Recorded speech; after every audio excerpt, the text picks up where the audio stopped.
WOCA. Ocala.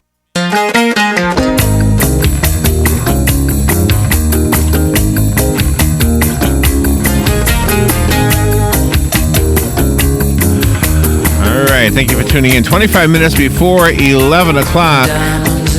I was not that good of a history student. I just was not. I don't know why I had a hard time with it. But when I did well in history classes when I was a student, it was when it was presented to me in the form of a story. It is crazy. The textbook and just reading facts and dates and things like that, I was like, okay, and in one ear and out the other. I remember taking a test and just getting all the dates part wrong. The dates never resonated with me unless it was presented in a story. So that's why I love what we're going to talk about. It's really important to remember what happened in the world in the past, and it's really history is really important. So I wouldn't diminish the importance of history at all. But sometimes learning we all have different learning things, right? Maybe you were good with the textbook. I don't know. For me, it had to be more of a story. Samuel Marquis is on the phone. He's been with us before, correct, Robin? Yes. He is an historian, an award-winning best-selling author, and the second book in the series is called Altar of Resistance, The Epic Battle for Rome During World War II. It is part of the World War II trilogy, and I think there are 5 books in the trilogy, something I was reading. Samuel Marquis, good morning, Samuel. How are you? Morning, Larry. Hi, Robin. How are you? Good morning. Good. Where are you calling from? I'm calling from Louisville, Colorado, outside Boulder. Oh, okay. Well, thank you for being on the air with us. Yeah, I don't know if anybody else has ever expressed that to you, that history, for some people, and I'm one of them, is easier when it's in a story. I don't know why, but have you had that said to you before? Yeah, I think it's like anything, if it's presented in something that's interesting and fun, that sort of engages kids and engages people, it's just a lot more effective. So, but you have to be able. So I totally agree. And you have to be able to differentiate between what part of the book is fictional and what part is based on historical fact, right? Yeah, and I think for the backbone of my book, Altar of Resistance, which is as you said, is the second book in my World War II trilogy. The backbone of the book is historical events. So each chapter actually has a date and of an exact event that happened, and not there are fictional characters that take part in historical events. Yeah. Who are most of whom are based on real life characters, and then there's a lot of real life figures that are involved in the Battle for Rome and the Italian campaign of 1943 and 1944. Yeah, so let's talk about that for a second. Italy switched sides, as we all know, right? What was the deal with Rome? Was Rome like the Holy Grail? Was that one city that the Nazis definitely wanted to take over? What happened is, in the fall of 1943, Italy, capitulated to the Allies, and then Rome, became occupied by the Germans, and Kesselring was the general then, and he took over Rome, and then Kappler, who was the head of the Gestapo, sort of took over and began this kind of reign of terror in Rome. Meanwhile, the Pope and the Vatican were, trying to pretend to be neutral when really he was working for the Allies and deeply involved in 3 plots to assassinate Adolf Hitler. Isn't that interesting? So was the Vatican always on the Allied side, even though Italy itself was not? Yeah, they would never claim that because they hid behind a veil of impartiality and what they called neutrality and impartiality. But in reality, they were meeting. Pius XII was meeting in his papal apartments after midnight with the British minister to the Holy See, Sir Darcy Osborne, and he was involved, as I said, with the German resistance. Klaus von Stauffenberg was involved in the Operation Valkyrie plot to take down Adolf Hitler. Well, as far as writing these books goes, does the story develop as you do research, or do you have an idea for a story and then do research to support it? What I do is I love World War II, and so I write I write environmental thrillers, I write espionage modern thrillers with World War II ties to World War II past, and then I write these World War II. But I love the World War II the most. And so I'm always reading World War II books voraciously and thinking about, good ideas for the next book. Because I think really this is probably the direction I'm going to go, is just kind of writing exclusively World War II, because that seems to be what people want, and I have the most fun doing it. And have you analyzed your own self as to why? I mean, what is it about that war, or about that era maybe, that is interesting to you? Well, I think one of the things about the Battle for Rome and the Italian campaign is it involved, and I pointed out in my afterword, is that, it was involved the most diverse assemblage of nationalities of any theater of war or theater of operations during the war. So there were literally like 30 nationalities involved in the Battle for Rome. It's crazy how many different people were involved, and countries were involved, and so it's actually a diverse nationality-wise campaign. It's also been sort of overlooked by history, by D-Day and Normandy, and Enigma machines and spies, and also the Holocaust kind of in Poland and France. So it's kind of, you don't see a lot of movies about it. There was Von Ryan's Express from years ago, and The English Patient, and a few others, but not many. Did the period of time that they did have a hold on Rome, did it leave any lasting marks? Is there any lasting, I don't know, maybe architecture or anything in Rome still to this day? Well, when you said lasting impression, let me just say that the Battle for Rome has, still resonates with a lot of disagreement in terms of Italy as far as the role of the partisans versus, the fascists, and there's a great divide in Italy to this day over that. So one of the themes of my book is to explore really from 4 different points of view: the German side, the Allied side, Pope Pius and the Vatican, who was, pretending neutrality, and then the Roman partisans play a big role with my character Teresa, who's a partisan resistance fighter woman, and she's tough. And what do you think the history books for the Italian students read? Well, it's a little tough for Italy, because they call it, they don't acknowledge that they fought really for the side of Germany. They don't like to, admit that in general. And so they call it the Guerra di Liberazione, or the War of Liberation.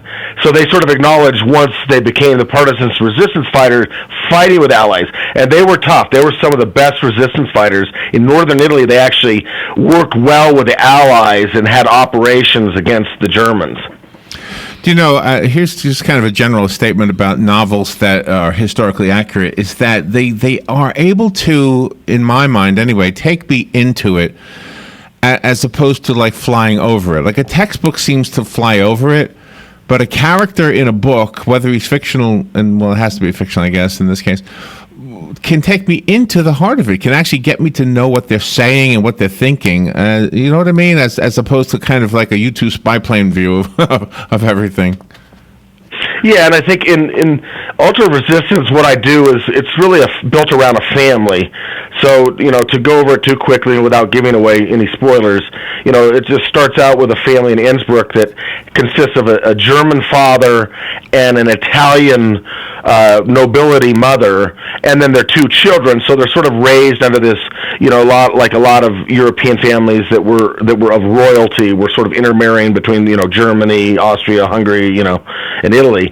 And so what happens is they have this traumatic incident, and then the family is torn apart, and then they move to Rome for the war, and it takes place 10 years later.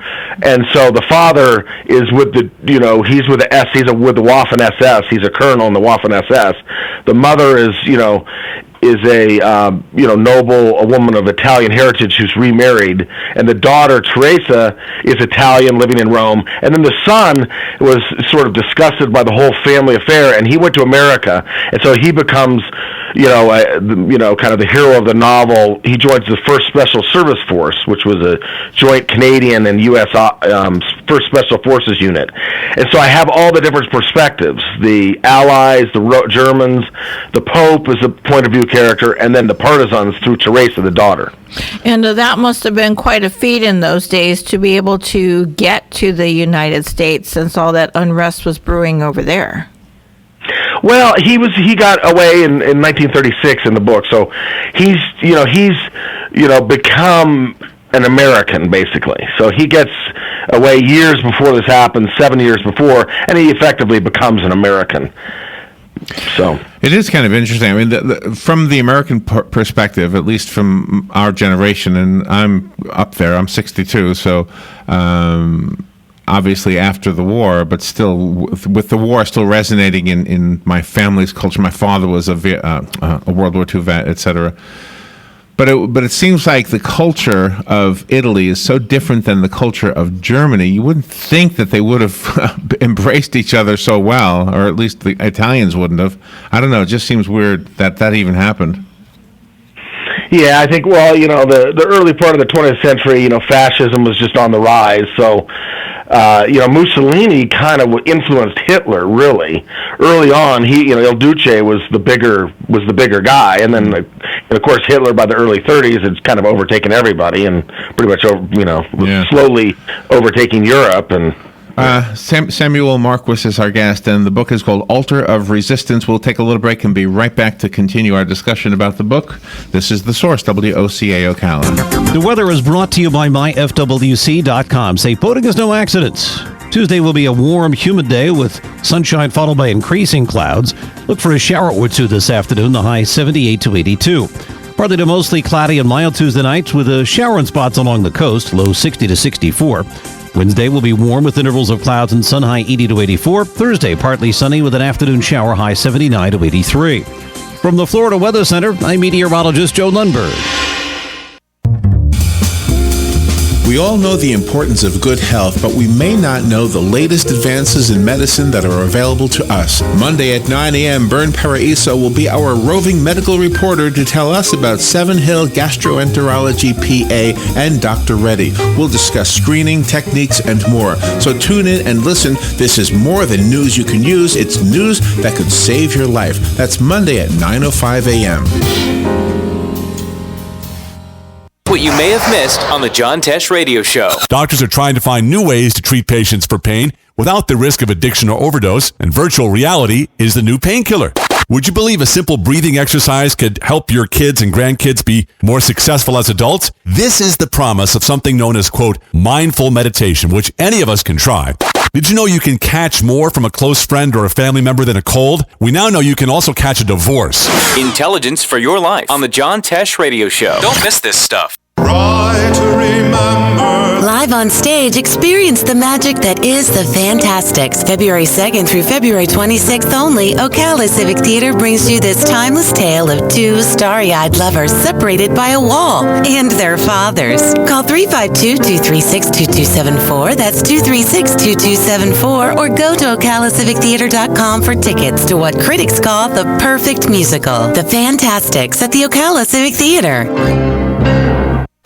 Leprechaun Soft Wash is the roof washing method that is safe and effective on shingles, tile, metal and shake roofs, vinyl, wood, aluminum, hardy board and stucco siding, driveways, pavers, and the list goes on. Leprechaun Soft Wash is fully insured and uses biodegradable cleaning products. Plus, Leprechaun Soft Wash offers a spot-free warranty on roof cleanings. Call 751-2325. No more blimey roof stains with Leprechaun Soft Wash. 751-2325. Bernie's Day of Fire. The flyer says Bernie's Day of Fire Car Show and Dino Day, Saturday, February 11th from 10 a.m. to 2:30 p.m. All proceeds will be donated to Habitat for Humanity. Food trucks, trophies, door prizes, 50-50, pony rides. I know. And look, cow chip bingo.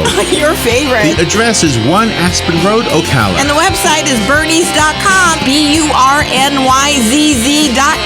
Robin, you try the Echo machine. Bernie's Day of Fire. All right, if you ever do a radio show and you're talking to an author who has written a good book, the one thing you don't want to do is try to pick up where you left off during the break, because you're going to forget your cues. Thank goodness I looked up at the clock and I saw that we were getting ready to go back on the air. I love this. So I wanted to read something that kind of will illustrate to you why I like learning about history in a novel, because this kind of writing doesn't happen in textbooks. He was suave, Teresa had to admit, but still frightening in his black SS uniform with a ring of cigarette smoke hovering above his head like a crown on a king. In the back of her mind, she wondered if he was toying with her and her mother and was actually planning on having them all put under arrest and held hostage at Via Tasso. Now I read that directly from Samuel Marquis's book. It's called Altar of Resistance. And that's the kind of stuff. That's what, for some reason or another, it attracts me more than reading facts and figures and dates in a textbook. So, Samuel, your help. At this point in my life, I'm still learning about World War II. It's amazing, really.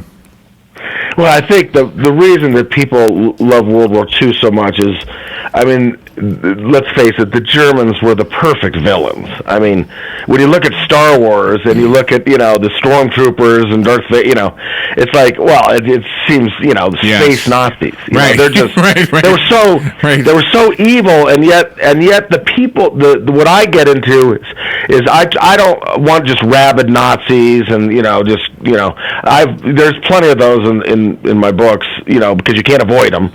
But I like to have the more conflicted. So the quote you just got is from my character Colonel Holman, who's actually very sympathetic, and he's anti-Nazi.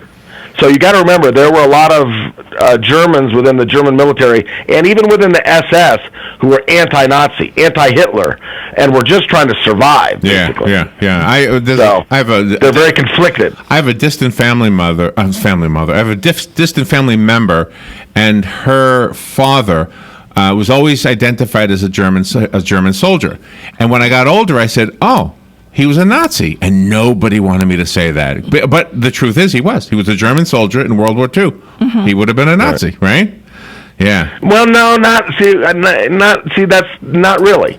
There's a big difference between the Wehrmacht, which was the German soldiers, and the SS, which was the units that did the police and also were the Nazi Party members. So there were a lot of people, believe it or not, and in my book especially, that were like really didn't want to have anything to do with the Holocaust, had no opinion at all on Jews, just as and were kind of just fighting for their country. And then when things got bad, they were really trying to find a way out. Yeah, I think you're right. And and it's a smaller percentage than you think. It's not, it's a minority, but still, I think there's some of those are the more interesting characters, like the ones who refused to burn Paris at Hitler's order. Thank goodness for them. Yeah. Right? Yeah, exactly. There are a lot of them. I find your cover, the images on your cover, you've got the Nazi symbol, looks like behind the Vatican, but that Vatican sort of looks like the U.S. Capitol building, and that really cements to us that if we're not careful, the bad guys from other countries can try to come over to take over our country. Yeah, I mean, it's sort of the image sort of resonates, just, the Vatican with the Nazi, I mean, because the Germans, occupied Rome very aggressively, and, they acted like they were just, not using Rome as a staging area, but they were using it as a staging area to the front, even though they tried to pretend that it was an open city. And so, and they pushed the Vatican at every turn, and Pope Pius, and he was behind the scenes resisting, and, again, there were over 4,000 Jews were protected directly by the Vatican and Vatican extraterritorial properties during the war. Yeah. Is the estimate from Sir Martin Gilbert, who's the British historian that's kind of a foremost figure. Were the nuns allowed to go about their everyday business back then in Rome, or were they squashed too? Well, they had to be very careful, and so one of the things that Pius was doing, and some people say he didn't do enough, and and I acknowledge that, and I kind of worked that into my book. I'm critical of him as well as, I praise him for his courage in standing up to Hitler, and I praise him for his courage in hiding large numbers of people on the Vatican and getting them money and papers, and he was very aware of the escape line, which got Allied POWs hidden on Vatican properties. But in terms of the nuns and the priests, a lot of them, under Pius's, informal orders, because he didn't put anything in writing, because he was afraid that Hitler was going to take over the Vatican. If you recall from, late summer of 1943 in the fall. And so they were hiding, these nuns and priests were hiding, tons of, Allied soldiers, Jews, soldiers that had changed sides became all of a sudden persecuted. So if you're an Italian soldier that was high up and then they switched sides, they were hunted down and, they were arrested. So all these people are hiding out in Rome. You're talking about, thousands and thousands of people being fed, clothed, taken care of every day. Wow, we hear so much about the liberation of France, and we don't know a whole lot about, at least me. It's just, I'm just speaking for myself, actually. But the liberation of Rome, I just don't know much about it. So this is a really awesome book. It's called Altar of Resistance. I do have the phone ringing. Are you okay with taking phone calls? Sure, sounds good. All right, good morning. You're on the air with Samuel Marquis. Yes, good morning. How does present-day the Italian population look back in history at Mussolini? Is he kind of like maybe considered in some sorts a hero for the country, or is he treated more like Hitler's treated in Germany? Well, for one thing, I'm not really an expert on sort of Italy today and how they view Mussolini, but from what I read as it relates to my book, I'd say Italy really doesn't like the fact that or most Italians, I would say, that they fought on the side of Germany. So I think that's been kind of in their culture swept under the rug a little bit. And so that's why they call it, the War of Liberation, which really starts once they switch sides and the partisans fought fiercely against the SS, particularly in northern Italy. And part of the book shows how even in one family there could be opposite sides, right? Yeah, I think, to answer your question also, is I think, there's sort of the people, the more conservative side of modern Italy, I wouldn't call them pro-fascist, but I think that they sort of acknowledge that sort of Roman nobility, fascist element. They're a little more pro that. And then there's the other side that's a little more, maybe progressive side that's sort of, a little more linked to the communists that acknowledges the great efforts by the partisans. Because, obviously the partisans during World War II, were some of the more violent groups were heavily communist. And the more, the ones who actually took out SS leaders. I have a copy of the book Altar of Resistance. Call me if you'd like the copy that Samuel sent to us, and we'll put your name on it. It'll be right here waiting for you. The rest of us will have to go buy it, including myself. And I have a Kindle, so that's my first question. Is this available as an ebook? Yes, it's an ebook and a high quality 6x9 paperback, and it's available at Barnes and Noble, Amazon, indie bookstores. And my website, SamuelMarquisBooks.com. Okay, SamuelMarquisBooks.com, okay. And when you were doing all of your research and you were able to get your hands on different documents from the different sides during World War II, did you see that they intertwined with each other? I mean, the Americans had one thing, and then maybe the Russians had a take on that same thing, and you could actually see the battle plans against each other? Yeah, I think one of the things in terms of World War II is very interesting in terms of the relationship between the Allies, Great Britain, the U.S., and Russia, because one of the things that Pius has to deal with in the book is the atrocities committed by the Russians, the Soviet Union and Stalin. 22,000 people were killed at the Katyn massacre by the Russians, who blamed it on the Germans, and the Allies pretty much covered that up throughout the war because they didn't want any. And the Pope wanted, the Pope was like, well, if I speak out against Germany, then I got to speak out against Russia too, because they're committing atrocities right and left. You you forget that the Russians were mass murdering insignificant, Wow. And and the Allies pretty much just stifled that. Churchill, FDR, nope, let's not talk about the atrocities of the Russians, even though they were not even close to the Holocaust, but they were bad. Wow. My goodness, I love this conversation. Samuel Marquis, thank you for coming on. Let me give the book away. Good morning. Did you want the book? Yes, I would. All right. My father-in-law, he passed away, was a Polish resistance fighter, and I'm very interested in all that European history of World War II. It's never really told, so I'd love to read it. And tell me your first name. John. John, do you know where we are?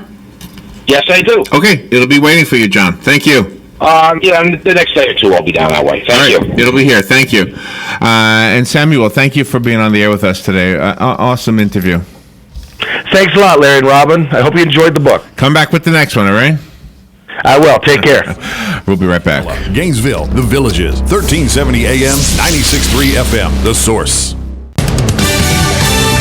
Fox News Radio, I'm Pat O'Neill. It's expected at midday, the Senate vote on Betsy DeVos as Education Secretary. It could well be a 50-50 tie, leaving Vice President Mike Pence with the deciding vote. Maryland Democrat Chris Van Hollen is concerned about DeVos's lack of experience in the public school system. We need a Secretary of Education who's going to fight for public education. Republicans argue DeVos would work to give states more control over education. Fox's Rachel Sutherland. A hunt on in Florida for a man and woman suspected of killing 3 women. This killing spree started, police say, a week ago when 2 women were killed in Milton, Florida, and then a Lillian woman was killed in Baldwin County, Alabama. Candace Murphy of Fox 10 Mobile, Alabama, and Pensacola, where the couple allegedly wounded another woman in a home invasion robbery.